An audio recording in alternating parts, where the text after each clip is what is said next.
atau semut. Masalah utama bila dia tak live, sebab apa dia bagi alasan?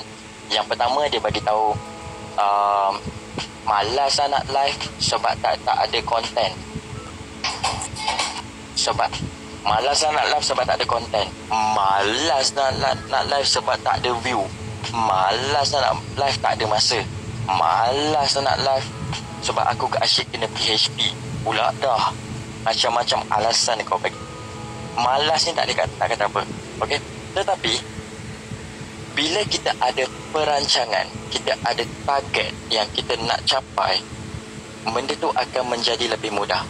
PHP tu, PHP tu, bila ada perancangan, bila ada target, kita akan mudah nak achieve apa yang kita nak. Kena faham itu, konsep itu. Okey?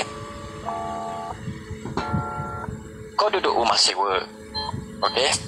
Kau duduk rumah sewa dan memang kau kena bayar every month lebih kurang dalam RM500. Contohlah kan dia letak RM500 rumah sewa ataupun bilik sewa RM500.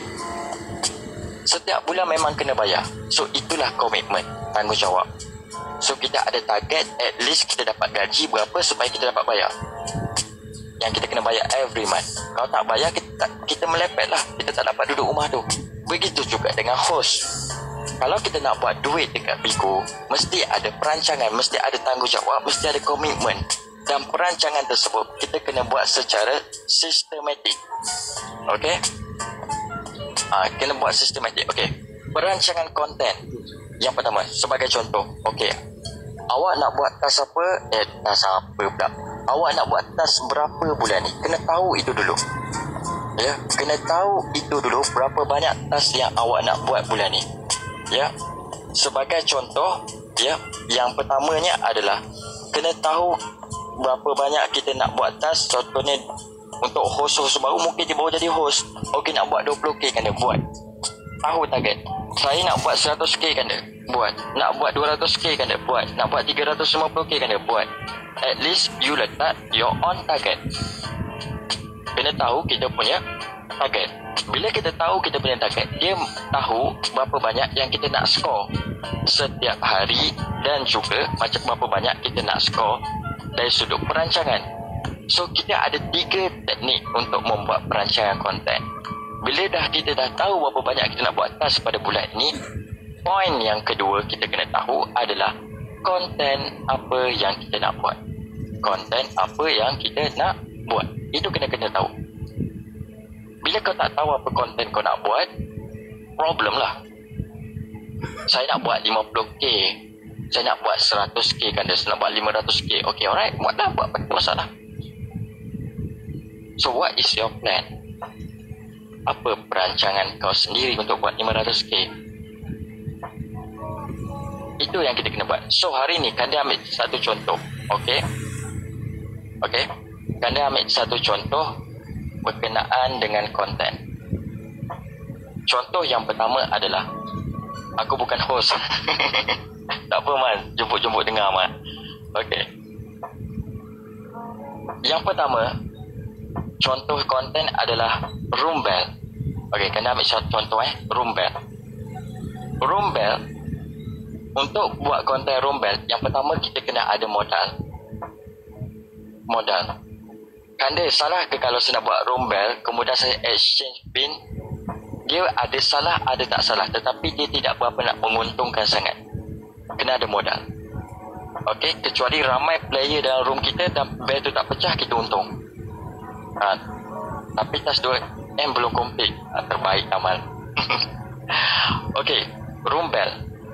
Kemudian kita kena tahu apa yang, teknik yang pertama adalah kena tahu apa yang viewers akan dapat daripada live itu. Apa yang followers kita dapat daripada live itu. Kita buat room bell, apa yang dapat? Dia akan dapat return diamond. Dia pecah banyak kan, dia akan jadi return diamond pada diri kita.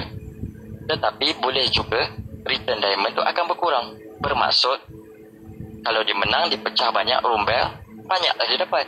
Kalau dia tak dapat banyak, dia melepet.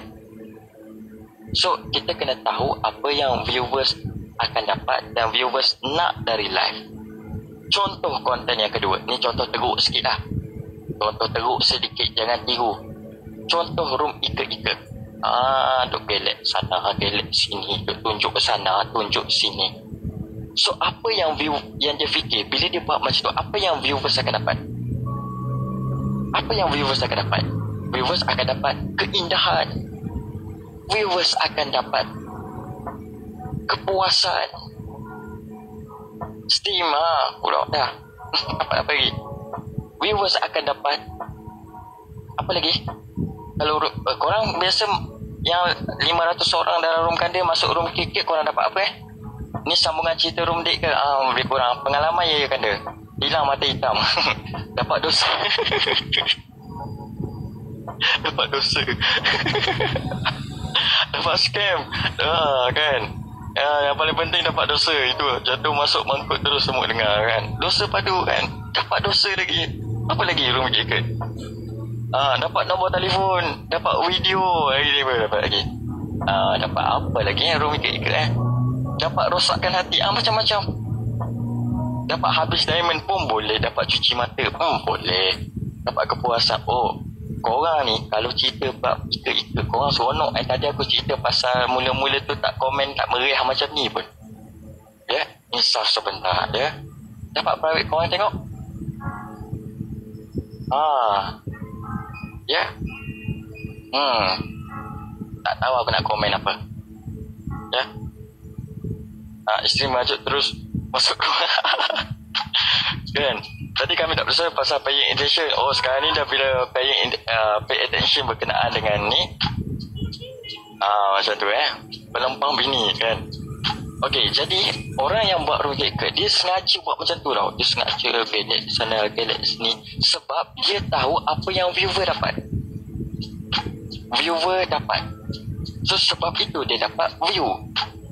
Sebab dia tahu apa yang viewer nak. Dia tahu apa yang audience nak. Dia tahu apa yang kawan-kawan dia nak masuk dalam grup.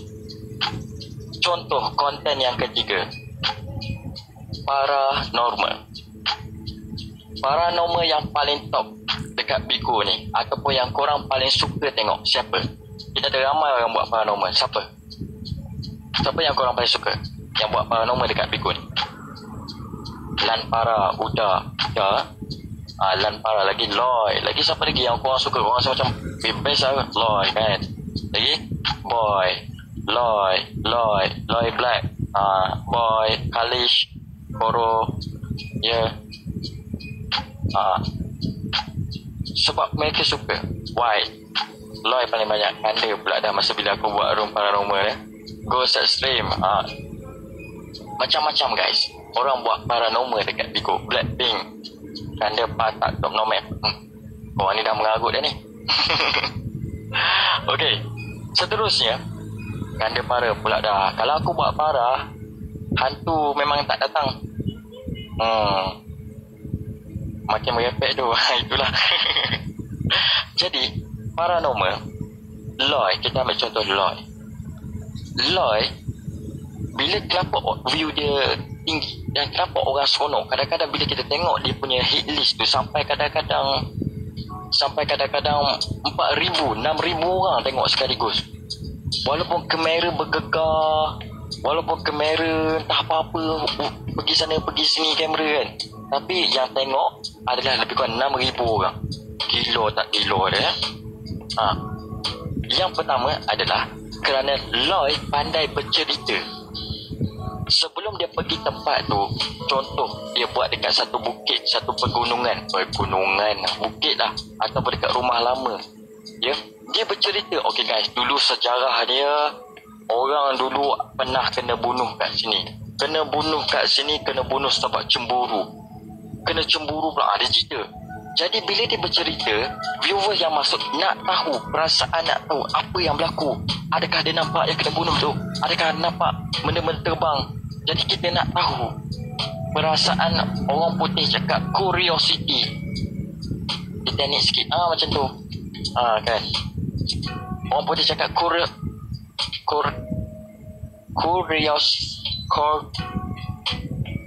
curiosity.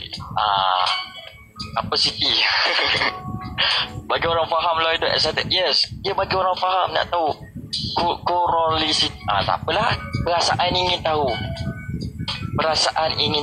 Susah sangat kau nak faham. Perasaan ingin tahu.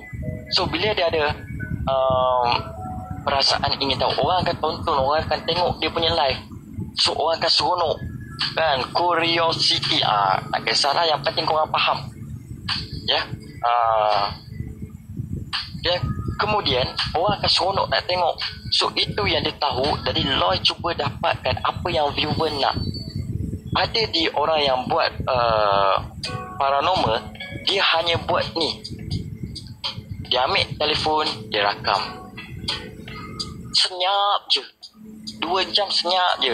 Yang kita dengar hadir. Itu je. Kita memang hadir, tapi kita rasa nak belah dah sebab tak ada menarik. Ya. Jadi itulah yang menyebabkan orang seronok nak tengok. Wujud. Yang kita je wujud, kita rasa nak belah dah. Ya. Jadi benda-benda macam ni akan menyebabkan orang rasa tak seronok. Dalam Lloyd orang rasa seronok. Jadi kita kena tahu apa yang viewers dapat dari live kita. Ada terbang-terbang tak? Berjam-jam tunggu. Konten yang seterusnya adalah konten PK punishment. Contoh, kenapa kadang-kadang bila kita masuk orang yang tengah buat PK punishment macam Ayah Avengers tu, even PK tu 10 minit kita sanggup tunggu.